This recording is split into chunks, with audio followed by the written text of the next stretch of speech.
True Grit 2010 version.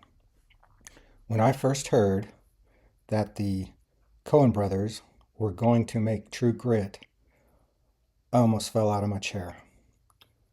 The Coen Brothers, although I like a lot of their films, they're kind of like the Bob Dylan of movie makers.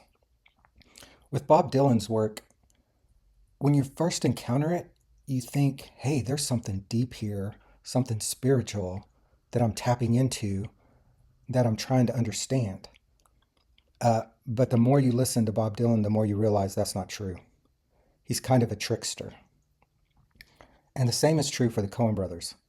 When you first watch a lot of their films, you think, hey, there's something deep going on here, some kind of deeper meaning. But after a while, you realize, no, there's nothing there. It's just their style is tricking you into thinking that. And so what I thought these guys were going to make this film and make it as goofy as many of their other films are. And I hated to see that because the John Wayne version of True Grit was a favorite of mine. I like a lot of John Wayne movies especially from the late 60s to the early 70s. And I thought, oh God, they're going to redo this and just make it a mess. I was completely wrong. This is a great adaptation of the book by Charles Portis. I haven't read any other Charles Portis books, so I'm not sure. But this movie is very true to that book. It's almost word for word. Um,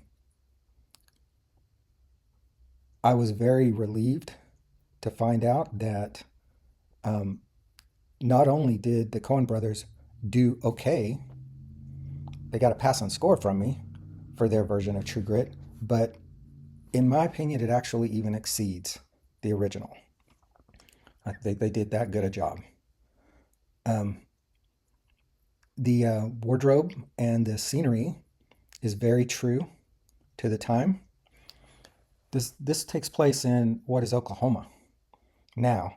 Back then, it was the Indian Territory, and what would happen is um, outlaws would get tried, or they would fear being tried by the federal judge in Fort Smith, Arkansas. And what they would do is they would run off into the Indian Territory to hide. That's very true. That happened a lot. Oklahoma was outlaw territory, really. And then the judge out of Fort Smith would send marshals into the Indian Territory to find these outlaws and bring them to justice. Well, in this story, what has happened is um, a guy killed his boss and fled to the Indian Territory. His daughter, which is not very old, early teens, she wants to get him and bring him to justice, but she can't do it herself. So she hires one of the marshals in his off time to go into the Indian Territory and pick him up. Now, she has some trouble convincing him to do it, but she eventually does. And at the same time, there's a Texas Ranger from, obviously, Texas, who's hunting the same guy because of a killing in Texas. Actually, I think in Texas it was he just killed his dog or something, killed some important guy's dog.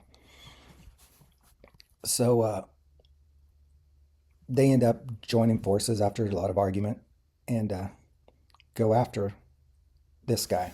Now, the thing about Charles Portis's writing is that the way the characters speak is very unique. It's it's not natural. It's not the way people talk. But what's interesting about this is that it takes you into a land that is, foreign, which is why you want to watch movies, to take you to a new place. And the way the characters speak, it makes it even more foreign than you expect. You know, you're expecting to go into the Old West, which you do, but it also takes you to a place you've never been before because of the way the characters speak. It's very interesting to listen to, and helps you be able to watch the movie many times because you catch more things, because the banter is so quick and not really straightforward. So it's very gritty. I mean, it's named True Grit, but um, the the characters, the outlaws in it, are very much, you know, really the way outlaws really were, which is just gritty and gross and nasty people.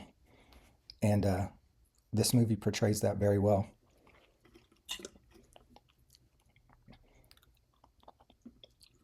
It's a great it's a great movie. If you've never seen it, or you don't like most Coen Brothers movies, you would like this. Don't hold this against it, because they did a really good job here. And if you like westerns, you'll love this. But even if you don't like westerns, I think it still has a lot of attraction to it. Jeff Bridges did just an outstanding job. Really, they all did. Even Matt Damon, which I don't love, he was pretty good in this too. Um,